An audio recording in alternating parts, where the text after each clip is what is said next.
Hi guys, எல்லாருமே எப்படி இருக்கீங்க? இன்னைக்கு நம்ம The Devil is a Part-Timer season 1 episode 11 தான் பார்க்க போறோம். அதனால இதுக்கு முன்னாடி இருக்கக்கூடிய எபிசோட யாராச்சும் பார்க்கலனா கீழே டிஸ்கிரிப்ஷன்ல லிங்க் கொடுத்திருக்கேன். அதை யூஸ் பண்ணி போய் ஒன்ஸ் பார்த்துட்டு வந்துருங்க. ஏன்னா நம்ம ஃபைனல் எபிசோடு கிட்ட நெருங்கிட்டோம். சோ அப்படி இருக்கும்போது நீங்க முன்னாடி இருக்கக்கூடிய எபிசோட்ஸ் எல்லாத்தையும் தெளிவா பார்க்கலனா எனக்காக ஒன்ஸ் போய் பார்த்துட்டு வந்துருங்க. அப்பதான் இதுக்கப்புறம் இருக்கக்கூடிய ஸ்டோரியை உங்களால தெளிவா புரிஞ்சுக்க முடியும். சோ பார்க்காதவங்க போய் பார்த்துட்டு வந்துருங்க. அப்புறம் அப்படியே நம்ம சேனலுக்கு இன்னும் யாராச்சும் சப்ஸ்கிரைப் பண்ணாம இந்த வீடியோ பார்த்துக்கிட்டு இருக்கீங்கன்னா ஒரு பிரச்சனையும் கிடையாது. எப்பயும் போல இந்த வீடியோ முடிச்சிட்டு நம்ம சேனல்ல இருக்கக்கூடிய வீடியோவை செக் பண்ணணும்னு தோணுச்சுனா செக் பண்ணி பாருங்க. அப்போ உங்களுக்கு பிடிச்சிருந்தா மட்டும் சப்ஸ்கிரைப் பண்ணி பெல் ஐகான் ஆல்ல வச்சுக்கோங்க. அது கூட சேர்த்து நம்ம சோஷியல் மீடியால ஃபாலோ பண்ணனும்னு நினைச்சீங்கன்னா கீழ டிஸ்கிரிப்ஷன்ல லிங்க் இருக்கு. அதை யூஸ் பண்ணி ஃபாலோ பண்ற மாதிரி இருந்தாலும் ஃபாலோ பண்ணிக்கோங்க. ஏன்னா நீங்க இப்ப பாத்துக்கிட்டு இருக்கிறது இன்ஃபினிட்டி அனிமேஷன் சேனல். வாங்க டைம் வேஸ்ட் பண்ணாம இந்த எபிசோடுக்குள்ள போயிரலாம். சோ இந்த எபிசோட் ஓபன் பண்ணதும் ஆசிலோடைய கதறல் சத்தம் தான் கேக்குது. ஏன்னா அவனுக்கு இன்னமும் உடம்பு சரியில்லை. அதனால அரசே இதனால எதுவுமே பண்ண முடியல அரசேன்னு சொல்லவும், இங்க பார்ப்பா நீ எதுக்கும் கவலைப்படாத, உங்களெல்லாம் பாத்துக்கிறது தானே என்னோட வேலை. அதனால நான் இன்னைக்கு சமைக்கிறேன், நீ நல்லா ரெஸ்ட் எடுப்பான்னு சொல்லிட்டு சைட்டன் சமைக்கலாம்னு சொல்லிட்டு ஃப்ரிட்ஜ் போய் திறக்கும் போது, சார் உங்களுக்கான ஒரு பார்சல் வந்திருக்கு, வந்து வாங்கிக்கோங்கன்னு காலிங் பெல் அடிச்சிட்டு இருக்காங்க. இதனால ஆசிலும், டேய் லூசிபர் உனக்கு மனசாட்சி இல்லடா, எத்தனை நேரம் ஆர்டர் போட்டன்ற மாதிரி கேட்க, எப்பா நான் ஆர்டர்லாம் போடலப்பா, இது வேற ஏதோன்ற மாதிரி சொல்லவும் சைட்டனுக்கு இப்பதான் அந்த வினோதமான லெட்டர் கிடைக்குது. அதாவது நம்ம ஹவுஸ் ஓனர் லேடி ஒரு பச்சைக்குன்னு ஒரு சீல் வச்சு அனுப்புவாங்க இல்லையா, அந்த சீல் வச்சிருக்கக்கூடிய லெட்டர் இருக்குது. இருந்தாலும் இந்த லெட்டரையும் பார்சலும் எதுக்கு அனுப்பியிருக்காங்கன்னா, அவங்க அடிக்கடி ட்ரிப்புக்கு போயிட்டு ஏதாவது பொருள்லாம் வாங்கிட்டு வருவாங்க. ஆனா அதுவே ஒரு கட்டத்தில் அதிகமாயிட்டுன்றதுனால இவங்க ஏரியாவில் வருஷத்துல ஒரு நாள் நடக்கக்கூடிய நெய்பர்ஹுட் ஃபெஸ்டிவல்ல வச்சு இதெல்லாம் விற்க சொல்லியிருக்காங்க. ஏன் அதுல வரக்கூடிய காசை கூட இவங்களே எடுத்துக்க சொல்லிருக்காங்க. அதனால இந்த மார்க்கமான பேப்பர்ல இருக்கிறத படிச்சதும் அடிச்சதுல நம்மளுக்கு ஜாக்பாட், இந்த மாசம் நம்மளுக்கு செலவு அதிகமா இல்லடான்ற மாதிரி கத்திக்கிட்டு இருக்க. இது எல்லாத்தையும் எப்பயும் போல பக்கத்து வீட்டுல இருக்கக்கூடிய ஜூசனோ உட்காந்து ஒட்டு கேட்டுக்கிட்டு இருக்கா. அது மட்டும் இல்லாம நேத்திக்கு நைட்டு அந்த குடி போட்டவனை மீட் பண்ணதை பத்தியும் நினைச்சு பாக்குறா. ஏன்னா இவன் நேத்திக்கு மீட் பண்ணதும் உடனே வீட்டுக்கு தான் வரல, அதுக்கு பதிலா அவன்கிட்ட பேசணுன்றதுக்காக அங்கேயே சுத்திட்டு இருந்திருக்கா போல. அப்ப அவன் திரும்ப வந்து மீட் பண்ணி, ஹேய் நீ இந்த இடத்துக்கு வந்ததுக்கு காரணம் என்ன, டெவில கொல்லணுன்றதுக்காக தான். அதனால தேவையில்லாம இந்த இடத்துல ஊர் சுத்திட்டு இருக்காம வந்த வெளியே பாருன்ற மாதிரி சொல்லிட்டு போயிருக்கான் போல. அதனால நேத்திக்கு அவனை பார்த்தது எல்லாத்தையும் நினைச்சு பார்த்துட்டு இப்போ ஒரு பிளாஷ்பேக் நினைச்சு பாக்குறா. அதாவது இவ ஈஸ்லாவில இருந்திருப்பா இல்லையா, அந்த டைம்ல இவள சர்ச்சில் இருக்கிறவங்க ஒரு அசாசினா பயன்படுத்தி இருக்காங்க. அதாவது யாரெல்லாம் சர்ச்சுக்கு எதிராக குரல் எழுப்புறாங்களோ அவங்களெல்லாம் இருட்டுக்குள்ள இருந்து போட்டு தள்ளுற வேலை. ஆனா இவளுக்கு இந்த வேலை செய்யறதுல கொஞ்சம் கூட இன்ட்ரெஸ்டே இல்ல. ஏன்னா இவ என்னதான் உயிரை கொடுத்து போராடி மத்தவங்க எல்லாம் தேடி தேடி கொன்னாலும் பேரு இன்னமும் ஹீரோவுக்கு தான் போய் சேரும். அதாவது நம்ம ஹீரோ எமிலியா இருக்கா இல்லையா, அவதான் இவங்களெல்லாம் போட்டு தள்ளினா அவதான் எல்லாத்தையும் பண்ணான்ற மாதிரி பேர் கொடுப்பானுங்க. அப்படிதான் ஒரு நாள் இவ சர்ச்சுக்கு எதிராக இருக்கக்கூடிய கூட்டத்தை சேர்ந்தவங்களை போட்டு தள்ளுறதுக்காக போகும்போது அங்க இருக்கிறவங்க எல்லாரும், இங்க பாருங்கப்பா நம்ம சர்ச்சுக்கு எதிராக நிறைய விஷயங்களை செய்யலாம். ஏன்னா இப்ப சைட்டனுடைய ஆர்மி இந்த இடத்தை படையெடுத்து வர போறாங்களாம். அப்படி வரும்போது நம்ம அட்டாக் பண்ணா சைட்டனுடைய ஆர்மி தான் அட்டாக் பண்ணாங்க, சைட்டனுடைய ஆர்மி தான் அட்டாக் பண்ணாங்கன்னு எல்லாருமே நினைச்சுப்பாங்க. அதனால நம்மளுக்கு இப்ப எந்த ஒரு பிரச்சனையும் கிடையாதுன்னு சொல்லிக்கிட்டே இவனுங்க ஒயினை குடிக்கும் போது தொண்டையெல்லாம் அப்படியே கவுற மாதிரி இருக்குது. அதாவது நம்ம வடிவேலூர் படத்துல விஷத்தை குடிச்சிட்டு தொண்டை கவுறான்னு இல்லையா, அந்த மாதிரி இவனுங்க எல்லாரும் இந்த ஒயினை குடிச்சிட்டு இன்னும் தொண்டை கவுதுன்னு சொல்லிட்டு மயக்க முடி கீழே விட இங்க இருக்கிறவங்களுக்கு என்னாச்சு ஏதாச்சுன்னு தெரியல. அதனால யார் இந்த மாதிரி பண்ணீங்க என்னாச்சு அப்படின்ற மாதிரி கத்தும் போதுதான், ஓ நீங்க எல்லாரும் சர்ச்சுக்கு எதிராக பிளான் பண்ணிருக்கீங்களே சாவுங்கடான்னு ஜூசனோ கடைசியா உயிரோட இருந்த உனியும் தன்னுடைய கையாலேயே போட்டு தள்ளிட்டு வந்திருக்கிறா. அது மட்டும் இல்லாம இவ யாருக்கு கீழே அசிஸ்டண்டா ஒர்க் பண்ணிக்கிட்டு இருக்கானா, அந்த பிரீஸ்ட் ஆர்பா இருக்கிறான் இல்லையா, அவனுக்கு கீழே தான் அசிஸ்டண்டா ஒர்க் பண்ணிக்கிட்டு இருக்கா. அதனாலதான் இவனை மீட் பண்ணி நீ பண்ண வேண்டியதெல்லாம் பண்ணிட்டேன்னு சொல்லவும், சரி ஓகே நீ எல்லாத்தையும் பக்காவா பண்ற, இருந்தாலும் முகத்துல ரத்தக்கரை இருக்குது, அதனால இந்த கரையோட வெளியில போடினா சரி வராது. சோ கர்ச்சி வச்சு தொடச்சு கொண்டு கர்ச்சி கொடுக்கவும், இல்ல அதெல்லாம் எனக்கு தேவையில்ல, எனக்கு ஒரு சின்ன சந்தேகம், இவங்க எல்லாருமே ஹியூமன்ஸ் தானே, இவங்களை ஏன் நம்ம கொல்லணும், டீமன்ஸ் தானே நம்ம கொல்ல வேண்டிய வேலை அப்படின்ற மாதிரி கேட்க,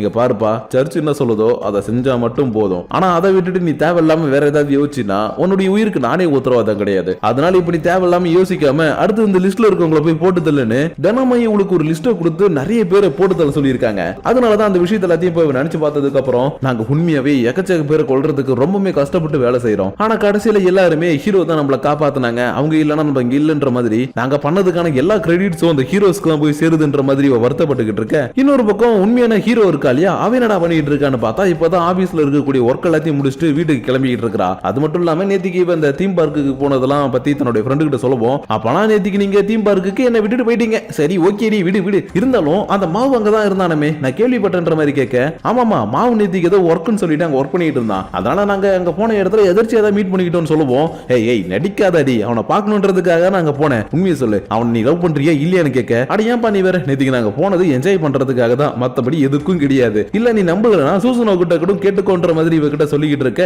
இன்னொரு பக்கம் சைடுனுடைய வீட்டுல சீகோவுடைய குரல் கேக்குது, அதுவும் மா உன வந்துட்டேன் அப்படின்னு. ஆனா அடுத்த செகண்ட் இந்த குரல் டவுன் ஆயிடுச்சு. ஏன்னா இவளுக்கு வேண்டி மலை மாதிரி இந்த பாஸ் எல்லாம் குஞ்சு கிடக்கு இல்லையா, அதனால இதை பார்த்ததும் மாவ் எனக்கு போன் பண்ணி உடனே வான்னு சொன்னது இதுக்காக தான் நான் கேட்க, இந்த இடத்துல முடியாம கிடக்கக்கூடிய ஆசிரியரும் சாரி சீகோ என்ன மன்னிச்சிருங்க, ஏன்னா எனக்கு முடியாதனாலதான் சைட்டன் உங்களை ஹெல்ப்புக்கு கூப்பிட்டாரு. அது மட்டும் இல்லாம இந்த பொருள் எது எங்களுக்கு தேவைப்படும் எது தேவைப்படாதுன்னு கூட எங்களுக்கு தெரியல. சோ அதனால எங்களுக்கு ஏதாவது கொஞ்சம் ஹெல்ப் பண்ணுங்கன்ற மாதிரி கேட்டுக்கிட்டு இருக்கும் போதே இந்த இடத்துல அடிக்க வச்சிருக்கக்கூடிய பார்சல் எல்லாமே மொத்தமா இவன் மேல விழுந்துருது. அது மட்டும் இல்லாம லூசிபருடைய லேப்டாப்ல இருக்கக்கூடிய டிராக்கிங்ல எமிலி அந்த இடத்துக்கு வந்துகிட்டு இருக்க மாதிரி வேற காட்டுது போல. அதனால சைட்டன் நீங்க எமிலியாவை இந்த இடத்துக்கு ஹெல்ப் பண்றதுக்காக வர சொல்லிருக்கீங்களான்னு கேட்க, இல்லையப்பா நான் அவளை இந்த இடத்துக்கு வர சொல்லலையே, ஒருவேளை அவ திரும்ப என்ன ஃபாலோ பண்ண ஆரம்பிச்சிட்டாலோ இன்னைக்கு இருக்குது அவளுக்கு கச்சேரின்னு அவ டோரு கிட்ட வந்ததும் வேகமா வந்து கதவை திறந்து உனக்கு வேற வேலையே இல்லையான்னு கத்தலான்னு பாக்குறான். ஆனா எமிலியா இந்த இடத்துல இல்ல, ஏன்னா அவ வந்தது சூசனோவை பாக்குறதுக்காக. அதனால எதுக்கடா வெளியில வந்து கத்திக்கிட்டு இருக்கன்ற மாதிரி இவங்கிட்ட வந்து விசாரிக்கவும் நடந்த விஷயத்துல இருந்து சொல்லிட்டு எனக்கு உன்னால முடிஞ்ச நான் ஹெல்ப் பண்ணுப்பான்னு கேட்க, என்னது நான் உனக்கு ஹெல்ப் பண்ணணுமா, என்னெல்லாம் உனக்கு ஹெல்ப் பண்ண முடியாதுன்ற மாதிரி கத்திக்கிட்டு இருக்கும் போதே சரி ஓகே நீங்க 2 பேரும் ஜாலியா பேசிக்கிட்டு இருங்க, எனக்கு ஒரு முக்கியமான வேலை இருக்குன்னு லூசிபர் எஸ்கேப் ஆகிறதுக்கு ஒரு சின்ன கேப் கிடைச்சது. இந்த இடத்துல இருந்து கிளம்ப பாக்க மவனே இன்னைக்கு நீ எங்கேயுமே போக கூடாதா வந்து ஹெல்ப் பண்ணுடான்னு திரும்ப புடிச்சிட்டு வந்து போட்டு எல்லா பேக்கையும் ஓபன் பண்ணி பாக்குறாங்க. பார்த்தா இதுல எக்கச்சக்கமான ஏன்ஷியன்ட் ஐட்டம்ஸ் இருக்குது, அவ்வளவு வித்தியாசமான பொருள்லாம் இருக்குது. ஏன் ஒரு சில பாக்ஸ்ல இவங்க சாப்பிடறதுக்கான ஐட்டம் இருக்கிறது மட்டும் இல்லாம கூடவே ஒரு சின்ன நோட் இருக்குது, அது இந்த சாப்பாடு பொருள்லாம் இருக்கு இல்லையா, அதை பக்கத்து வீட்டு பொண்ணு கூட ஷேர் பண்ணி சாப்பிட்டுக்கோங்கப்பா, மீதி இருக்கக்கூடிய பொருள் எல்லாத்தையும் நான் சொன்ன மாதிரி வித்துருங்கப்பான்னு எழுதி வச்சிருக்காங்க. அதனால இன்னைக்கு நம்மளுக்கு பணம் மட்டும் ஜாக் பாட் இல்லடா சாப்பாடுமே ஜாக் பாட்னு சைட்டன் ஜூஸ் பாட்டில் எடுத்து ஓபன் பண்ணிட்டு இருக்கும்போது சீக்கோ நான் போயிட்டு கிளாஸ் எல்லாம் எடுத்துட்டு வரேன்னு சொல்லிட்டு கிளாஸ் எடுக்கிறதுக்காக போறா. ஆனா அதுக்குள்ள சைட்டன் நீங்க திறக்கிறன்ற பேர்ல வேகமா திறக்கவும் ஜூஸ் எல்லாமே சூசனோ மேல கொட்டிடுச்சு. அதனால எமிலியா தாங்கிட்ட இருக்கக்கூடிய ஒரு கர்ச்சிஃபை கொடுத்து பார்ப்போம் மூஞ்சிலாம் ஜூஸ் கொட்டிடுச்சு தொடச்சுக்கோன்னு கொடுக்க, இது இவளுக்கு தன்னுடைய பாஸ்ட்ல நடந்த விஷயத்தை ஞாபகப்படுத்துது. அதாவது ரத்த கரையோட இருக்கும்போது ஆர்பா இவளுக்கு ஒரு கர்ச்சிஃபை கொடுத்து தொடங்கி சொல்லியிருப்பார் இல்லையா, அந்த விஷயம் எல்லாமே இவளுக்கு இப்ப ஞாபகம் வந்ததும் இல்ல வேணாம் விடுங்க நான் பாத்துக்கிறேன்ற மாதிரி கொஞ்சம் சோகமா சொல்லிக்கிட்டு இருக்க, கிளாஸ் எடுத்துட்டு வரேன்னு சொல்லிட்டு போன சீகவும் கிளாஸ் எல்லாத்தையுமே எடுத்துட்டு வந்துட்டா. ஆனா என்ன எப்பயும் போல நம்ம லூசிபருக்கு மட்டும் கிளாஸ் இல்ல, அதனால இது நியாயமே கிடையாது, எனக்கு ஜூஸ் வேணும்ன்ற மாதிரி இவன் கத்துனதுக்கு அப்புறம் இன்னைக்கு ஈவினிங் அந்த லேபர் குட் செலிப்ரேஷன் நடக்குது இல்லையா, அந்த இடத்துக்கு ஓனர் கொடுத்த பொருள் எல்லாத்தையும் எடுத்துட்டு போய் வச்சுட்டு கொஞ்சம் கொஞ்சமா விற்க ஆரம்பிச்சிட்டாங்க. ஆனா இவங்க கூட ரொம்ப நேரத்துக்கு சைடுனால இந்த இடத்துல இருக்க முடியாது, ஏன்னா இன்னைக்கு இவனுக்கு நைட் ஷிஃப்ட். அதனால சரி ஓகேப்பா நான் வேலைக்கு கிளம்புறேன், மீதி கொஞ்சம் பொருள் தான் இருக்குது அதை மட்டும் நீங்க வித்துட்டு வீட்டுக்கு கிளம்பிடுங்கன்ற மாதிரி சொல்லிட்டு இவன் கிளம்பி போக கரெக்டா சூசனோவுக்கு முன்னாடி ஒரு ரெக்க வந்து விழுந்திருக்கும். அதனால இதை பார்த்த உடனே எனக்கு ஒரு 5 நிமிஷம் டைம் கொடுங்க நான் பக்கத்துல போயிட்டு வரேன்னு சொல்லிட்டு இவ ஆல்ரெடி மீட் பண்ண அந்த குடி போட்டவர் இருக்கான் இல்லையா, அவனை போய் மீட் பண்ணி என்னாச்சு ஏன் இப்ப என்ன திரும்ப வர சொன்னன்ற மாதிரி கேட்க, என்னப்பா நீனு உனக்கு டைம் கிடைக்கும் போது எதுவுமே பண்ணாம அம்பியா இருக்கிற, சீக்கிரம் அந்த டெவிலுக்குள்ள அப்பதான் நம்ம நினைச்சதெல்லாம் நடக்கும்ன்ற மாதிரி சொல்லிக்கிட்டு இருக்கும் போதே இவன் இந்த உலகத்துக்கும் வரதுக்கும் முன்னாடி நாள் நடந்த விஷயத்தை பத்தி யோசிச்சு பாக்குறா. என்னன்னா இந்த ஹையர் பீஸ்ட்ல இவளை அனுப்புறதுக்கு முன்னாடி என்ன பிளான் பண்ணிருக்காங்கன்னா இவளை அங்க அனுப்பி நம்ம டெவில் எல்லாத்தையும் போட்டு தள்ளிடலாம், போட்டு தள்ளினதுக்கு அப்புறம் வரும்போது எமிலியாவை கூட்டிட்டு வந்து இவங்க தான் போட்டு தள்ளினாங்கன்ற மாதிரி நம்ம சொல்லிடலான்ற மாதிரி சொல்லியிருக்காங்க. ஏன்னா எமிலியா சர்ச்சை சேர்ந்த ஒருத்தி, அது மட்டும் இல்லாம டீமன்ஸ் எக்கச்சக்கமா மனுஷங்களுக்கு முன்னாடியே வச்சு போட்டு தள்ளி இருக்கிறா. அதனால சர்ச்சை சேர்ந்த எமிலியா தான் இன்னொரு உலகத்துக்கு போயிட்டு டெவில போட்டு தள்ளி நம்மளுக்கு சுதந்திரத்தை கொடுத்தான்னு சொன்னா எல்லாருமே சர்ச்சை கண்ணை மூடி நம்ப ஆரம்பிச்சிருவாங்க இல்லையா. அதனால அந்த பொண்ணை பத்தின விஷயத்தை நம்ம வெளியில சொல்ல வேணாம், எமிலியாவை பத்தின விஷயத்தை மட்டும் நம்ம வெளியில சொல்லலான்ற மாதிரி அவங்க பேசினதுக்கு அப்புறம் என்னடா வாழ்க்கை இது, இங்க ஒருத்தவன் தான் உயிரை கொடுத்து கஷ்டப்பட்டு என்னென்னமோ பண்றான், அவனுக்கு ஒண்ணும் கிடைக்காது, சிம்பிளா ஒருத்தன் உட்காந்துக்கிட்டு காலாட்டிக்கிட்டு இருப்பான், அவனுக்கு எல்லாம் கிடைக்கிறதா, இந்த உலகத்துல இருக்கிறது எனக்கு செம கடுப்பா இருக்குது. அது மட்டும் இல்லாம மத்தவங்களை கொல்றது எனக்கு சுத்தமா பிடிக்கவும் இல்ல, ஆனா என்ன பண்றது என்னுடைய வேலை இதுதான், அதனால இதை நான் செஞ்சுதான் ஆகணும்னு அன்னைக்கு இவன் நினைச்ச விஷயத்துல எல்லாத்தையுமே இன்னைக்கு இவன் நினைச்சு பார்த்ததுக்கு அப்புறம் நீங்க எதுக்கும் கவலைப்படாதீங்க, கூடிய சீக்கிரத்துல அந்த டெவிலுக்கு என் கையால தான் சாவுன்ற மாதிரி இவ சொல்லிக்கிட்டு இருக்கா. ஆனா இதே நேரத்துல லூசிபர் வீட்டுல உட்காந்து ஜாலியா லேப்டாப் நோண்டிக்கிட்டு இருக்க, பக்கத்துல படுத்துட்டு இருக்கக்கூடிய ஆசியல் என்னால முடியலன்னு ரொம்பவே கதறிக்கிட்டு இருக்கிறான். ஏன்னா இவனுக்கு இருக்க வயிற்றுக்குள்ள அந்த பெயின் அதிகமாகிட்டே இருக்குது, அதனால என்னால முடியல கத்திக்கிட்டு இருக்கப்போ இங்க பார்ப்பா இப்படியே கத்திக்கிட்டு இருந்தா வேலைக்கு ஆகாது, நம்ம ஒன்னு ஹாஸ்பிட்டலுக்கு போகணும், அப்படி இல்லையா ஏதாவது டேப்லெட் அதை வாங்கி சாப்பிடணும், ஆனா நீ எதுவுமே பண்ண மாட்டியே, உனக்கு என்னதான் பிரச்சனைன்னு கேட்க, அட பாவி உனக்கு சொன்னா புரியாதுடா, நம்ம கிட்ட இப்ப சுத்தமா காசே இல்ல, அதனாலதான் நான் ஹாஸ்பிட்டலுக்கே போக வேணாம்னு நினைக்கிறேன்ற மாதிரி இவன் சொல்லிக்கிட்டு இருக்க.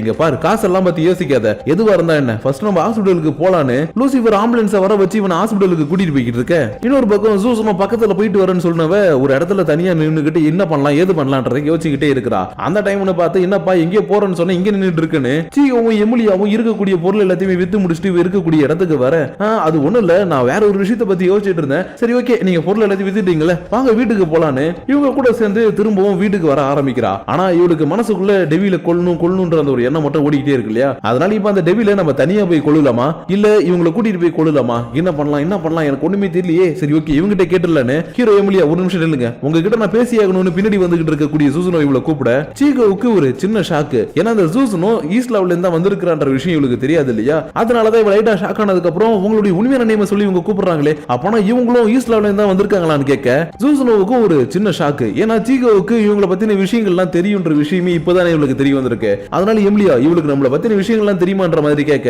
ஆமாப்பா நம்மளுடைய உலகத்தை பத்தி எல்லா விஷயமும் இவளுக்கு தெரியும். அப்பனா சரி, இதுக்கப்புறம் நான் மறைக்க விரும்பல, நான் இப்ப உடனே போயிட்டு டெவில கொல்லான்னு இருக்கிறேன், அதனால நீங்க என் கூட வர முடியுமான்ற மாதிரி கேட்க, ஹேய் ஒரு நிமிஷம் இரு, நீ எதுக்கு அவனை கொல்லணும்னு நினைக்கிற? அவன் பட்டிக்கு இந்த இடத்துல அமைதியா தானே வாழுறான், அப்படி இருக்கும்போது நீ ஏன் அவனை கொல்லணும்னு நினைக்கிறன்ற மாதிரி கேட்க, உங்களுக்கு இன்னுமா புரியல? அன்னைக்கு அவன் மேஜிக் யூஸ் பண்ணி அவனுடைய கடைக்கு எக்கச்சக்கமான பேரை வர வச்சான். அடி பாவி, அது மேஜிக்ல கிடையாதுடி, அது டெக்கரேஷன் மூலமா வர வச்சதுடி அப்படின்னு சொன்னாலும், இல்ல இல்ல நான் நம்ப மாட்டேன், அவன் மேஜிக் தான் யூஸ் பண்ணான். அது மட்டும் இல்லாம பார்க்ல இருக்கும்போது மேஜிக் யூஸ் பண்ணி அன்னைக்கு crocodiles கண்ட்ரோல் பண்ண மாதிரி மக்களை கண்ட்ரோல் பண்ண மாட்டான்னு இன்னும் நிச்சயம். அதனால என்ன அவனை நம்பவே முடியாது. நான் போயிட்டு உடனே அவனை கொல்ல போறேன்னு சொல்லிட்டு இருக்கேன். சீக்கிரம் உடனே இங்க பாருங்க, நீங்க அப்படி சொல்லாதீங்க, சைடன் ரொம்பவே நல்லவர், இது வரைக்கும் அவர் யாருமே இந்த இடத்துல காயப்படுத்துறது இல்ல, அவர் எங்க கிட்ட ரொம்பவே நல்லவரா நடந்துப்பாரு, சோ அதெல்லாம் நீங்க அப்படி பண்ணாதீங்கன்னு சொல்றா. ஆனா இவதான் தன்னுடைய மனசுல சைடன் ரொம்பவே கெட்டவன், அவனை கொல்லுன்ற ஒரு மைண்ட் செட்ல இருக்கா இல்லையா? அதனால இல்லப்பா என்னால முடியாது, அவனை நான் கொல்ல தான் போறேன், அவன் ரொம்ப கெட்டவன், உன்னுடைய மைண்ட் அவன் வாஷ் பண்ணி வச்சிருக்கான்னு சொன்னாலும், இங்க பாருங்க அவர் இது வரைக்கும் என்கிட்ட மேஜிக்கை கூட யூஸ் பண்ணது கிடையாது. ஏன் அவர் டெவில மாறினதுக்கு அப்புறம் கூட என்கிட்ட அவர் அன்பா தான் நடந்துகிட்டாரு.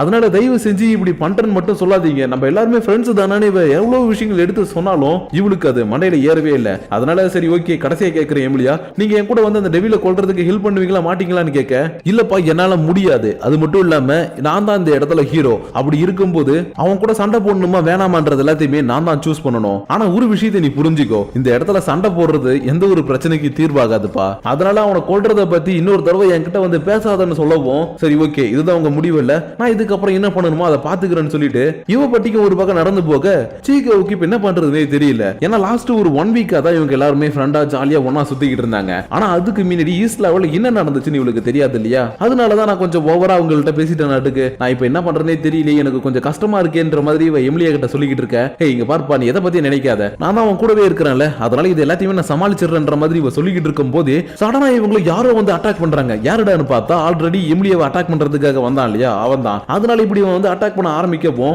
எமிலியா தன்னுடைய சாக்ரெட்ஸோட எடுத்துக்கிட்டு இவன் கூட திரும்பவும் சண்டை போட ஆரம்பிச்சிட்டா. ஆனா இந்த நேரத்துல இது எல்லாத்தையும் பார்த்துக்கிட்டு இருக்கக்கூடிய சீகோவுக்கு என்ன பண்றதுனே தெரியல. ஏன்னா இவ சாதாரண ஒரு ஹியூமன் தானே, அப்படி இருக்கும்போது என்ன ஹெல்ப் பண்றதுன்ற மாதிரி யோசிச்சுட்டு டக்குனு சைடனுக்கு கால் பண்ணலான்னு இவ எடுத்து சைடனுக்கு கால் பண்ணா கால் போது அவன் எடுக்கவே இல்ல. ஏன்னா அவன் ஒர்க்ல இருக்கும்போது போன் எடுக்கவே மாட்டான். அதனாலதான் இவர் வேற இந்த நேரம் பார்த்து போன் எடுக்க மாட்டாரு. இப்ப என்ன பண்றதே தெரியலன்ற மாதிரி யோசிச்சுட்டு இருக்கும்போது எமிலியாவை அட்டாக் பண்ணிக்கிட்டு இருக்கவனும், என்னமா கண்ணு உன்னுடைய ஸ்பீடு ரொம்ப கம்மியா இருக்குன்னு தன்னுடைய முகத்தை இப்பதான் ரிவீல் பண்றான். யாரான்னு பார்த்தா இந்த எஸ்எஃப்சி கடையோடைய ஓனர் இருக்கான் இல்லையா, அவன் தான். அதனால இவனை பார்த்ததும், ஏய் ஒரு நிமிஷம் நீ அந்த கடையோட ஓனர் தானே, உனக்கும் இந்த பிரச்சனைக்கு நீ சமத்தம் எதுக்கு என்ன தேவையில்லாம வந்து அட்டாக் பண்றேன்னு கேட்க, உனக்கு இன்னுமா புரியல கண்ணு, உனக்குள்ள இருக்கக்கூடிய சேக்ரெட் சோர்ட் தான். ஏன்னா ஆஃப் ஏஞ்சலா இருக்கக்கூடிய உன்கிட்டே அது ரொம்பவே பவர்ஃபுல்லா இருக்குதுன்னா, முழு ஏஞ்சலா இருக்கக்கூடிய ஒருத்தவனுக்கு அது கிடைச்சதுன்னா அவன் ரொம்பவே பவர்ஃபுல்லா மாறிடுவான்னு சொல்லவும், அப்பனா நீ ஒரு ஏஞ்சலா அப்படின்ற மாதிரி கேட்க, ஆமாமா நீ நினைக்கிற மாதிரி ஏஞ்சல் தானே, இவன் தன்னுடைய ஏஞ்சல் ஃபார்முக்கு மாறி இவளை அட்டாக் பண்ணிக்கிட்டு இருக்க. இந்த பயபுல இந்த இடத்துக்கு யார் கூட்டிட்டு வந்ததுன்னு பார்த்தா சூசனோ தான். ஏன்னா இவளுக்கு டீமன் லார்ட் சைட்டன்ஸ் ஆகணும், ஏஞ்சலுக்கு எமிலியா கிட்ட இருக்கக்கூடிய சேக்ரெட் சார்ட் வேணும். அதனால தான் ஆல்ரெடி இவங்க ரெண்டு பேரும் மீட் பண்ணும்போதே, இங்க பாரு நீ எனக்கு சேக்ரெட் சார்ட் வாங்கி கொடுத்தீனா நான் உனக்காக அந்த டெவில கொன்னு உன் உலகத்துல உன்னை நான் ஹீரோவா மாத்துறேன்னு சொல்லி ஒரு டீலிங்க போட்டுருக்கான். அதனால எமிலியா இவளுக்கு ஹெல்ப் பண்ண மாட்டேன்னு சொன்னதும் ஏஞ்சலை வச்சு இவளை போட்டு தள்ளிட்டு நம்ம செய்ய வேண்டியது செய்வோன்றதுக்காக இந்த இடத்துக்கு கூட்டிட்டு வந்திருக்கா. அதனால இப்ப இந்த விஷயத்துல எல்லாத்தையுமே சீகோ தெரிஞ்சுக்கிட்டு, ஹே சூசனோ எதுக்காக இந்த மாதிரி பண்ண, நம்ம எல்லாருமே ஃப்ரெண்டு தானே, அப்படி இருக்கும்போது ஃப்ரெண்ட்ஸுக்கு என்னை துரோகம் பண்றியே, உனக்கு மனசாட்சியே கிடையாது, அது மட்டும் இல்லாம டெவில் டெவில்னு சொல்றல்ல, அவர் ஒன்னும் டெவில் கிடையாது, இப்படி எல்லாருக்கும் துரோகம் பண்ணக்கூடிய நீ தான் டெவில்னு சொல்லவும் எனக்கு வேற வழி தெரியல. அதனால தேவையில்லாம கத்தாதுன்னு டக்குனு இவ தன்னுடைய மேஜிக்கை யூஸ் பண்ணி இவளை மயங்க வைக்க, இப்போதான் சைட்டன் தன்னுடைய மொபைல்ல இருக்கக்கூடிய மிஸ்டு கால்ஸ் எல்லாத்தையுமே பாக்குறான். அதனால என்னடா இவ்வளவு மிஸ் கால் வந்திருக்குது, சரி ஓகே கால் பண்ணலான்னு இவன் கால் பண்றதுக்குள்ளே சீகோவுடைய அம்மா இவனுக்கு கால் பண்ணிட்டாங்க. அதனால சொல்லுங்க அப்படின்னு கொஞ்சம் பயத்தோட கேட்கும்போது தான், தம்பி நீ ரொம்பவே நல்லவன் எனக்கு தெரியும், இருந்தாலும் சீகோ இன்னும் வீட்டுக்கு வரலப்பா, அதனால அவ உன் கூட தானே இருக்கிறான்ற மாதிரி கேட்க சைடனுக்கு தூக்கி வாரி போட்டுடுச்சு. ஏன்னா எமிலியா கூட தானே சீகோ வீட்டுக்கு அனுப்பி வச்சான். அதனாலதான் இன்னும் அவ ஏன் வீட்டுக்கு போல, ஒரு வேலை ஏதாச்சும் நடுவுல பிரச்சனை நடந்துச்சா இல்ல வேற ஏதாச்சும் நடந்துச்சான்னு டக்குனு இவன் லூசிஃபருக்கு போன் பண்ணி, ஹே அவங்க எங்க இருக்கிறாங்கன்றத ட்ராக் பண்ணி சொல்லுப்பான்னு கேட்கவும், இவன் ட்ராக் பண்ணி பார்த்துட்டு, அரசே இங்க ஒரு பெரிய பிரச்சனைன்னு சொல்லிட்டு இருக்கான். என்னன்னா அந்த டிராக்கிங் டிவைஸ் கொடூரமான வேகத்துல டிராவல் ஆகிட்டு இருக்குது, அதுவும் ஆசில் அட்மிட் பண்ணி இருக்கக்கூடிய ஒரு ஹாஸ்பிடல் இருக்கு இல்லையா, அந்த ஹாஸ்பிடல் நோக்கி தான் வேகமா டிராவல் ஆகிட்டு இருக்குது. அதனால ஏதோ ஒரு பிரச்சனை நடக்க போது அரசேன்னு சொல்லவும், சரி ஓகே எனக்கு அவங்க எங்க போயிட்டு இருக்காங்கன்றத மட்டும் ட்ராக் பண்ணி சொல்லு நான் பாத்துக்கிறேன்னு தலைவன் ஏதோ குதிரையில கத்தி எடுத்துட்டு போற மாதிரி சைக்கிள்ல ஒரு மாஃபை எடுத்துக்கிட்டு, எமிலியா சீகோக்கு மட்டும் ஏதாவது உன்னை இன்னைக்கு நான் கொல்லாம விட மாட்டேன்ற மாதிரி இந்த பக்கம் இவன் கத்திட்டு வந்துகிட்டு இருக்க. ஹாஸ்பிடல்ல இருக்கக்கூடிய ஆசிலுக்கு என்னடா ஆச்சுன்னு பார்த்தா அவன் நிம்மதியா தூங்கிட்டு தான் இருக்கிறான். ஆனா இதுல ஒரு சின்ன ட்விஸ்ட் என்னன்னா, இவன் படுத்து கிடக்கக்கூடிய இந்த பெட் இருக்கு இல்லையா, அதுக்கும் பக்கத்துல இருக்கக்கூடிய பெட்ல தான் லூசிபர் கூட வந்த அந்த பிரீஸ்ட் ஆர்பாவும் இருக்கிறான். அதனால இவன் எனக்கான டைம் வந்துருச்சுன்ற மாதிரி இந்த இடத்துல டக்குன்னு கண்ணை முடிக்க, அப்படியே இந்த இடத்துல இந்த எபிசோட் எபிசோட முடிக்கிறாங்க. சோ गाइस இன்னைக்கு நம்ம பார்த்த இந்த எபிசோட் உங்களுக்கு கண்டிப்பா பிடிச்சிருக்கும்னு நினைக்கிறேன். அப்படி இல்லனாலும் இதுக்கப்புறம் வரப்போற எபிசோடாச்சும் உங்களுக்கு கண்டிப்பா பிடிக்கும்னு நம்புறேன். ஏன்னா இத்தனை நாளா நம்ம சைட்டனை வந்து ரொம்பவே மொக்கையான ஒரு கேரக்டரா காமெடி பண்ணக்கூடிய ஒரு கேரக்டரா காட்டிட்டு இருந்தாங்க. இருந்தாலும் நடுவுல ஒரு இடத்துல மட்டும் அவன் டீமன் லாடா மாதிரி சில விஷயங்களை பண்ணிருப்பான். ஆனா அந்த இடத்துல கூட பெருசா அவனுடைய பவர் எல்லாம் காட்டல. ஆனா இந்த எபிசோட பார்க்கும்போதே உங்களுக்கு புரிஞ்சிருக்கும் நெக்ஸ்ட் எபிசோட் நம்ம சைட்டனுடைய எபிசோட்னு. சோ அதனால நெக்ஸ்ட் எபிசோடுக்கு எனக்காக கொஞ்சம் வெயிட் பண்ணுங்க. நான் உங்களை அந்த எபிசோடோட நாளைக்கு ஈவினிங் 6 o'clock வந்து மீட் பண்றேன். ஆனா அதுக்கு முன்னாடி இந்த எபிசோடு எப்படி இருந்துச்சு, உங்களுக்கு பிடிச்சிருக்கா பிடிக்கலையான்றது எல்லாத்தையும் மறக்காம கீழ இருக்கக்கூடிய கமெண்ட் செக்ஷன்ல கமெண்ட் பண்ணுங்க. அப்படி நீங்க பண்ணக்கூடிய இந்த கமெண்ட்ஸோட சேர்த்து உங்களை நான் நெக்ஸ்ட் எபிசோடோட வந்து மீட் பண்ற வரைக்கும் உங்களிடமிருந்து விடைபெறுவது உங்கள் நான்.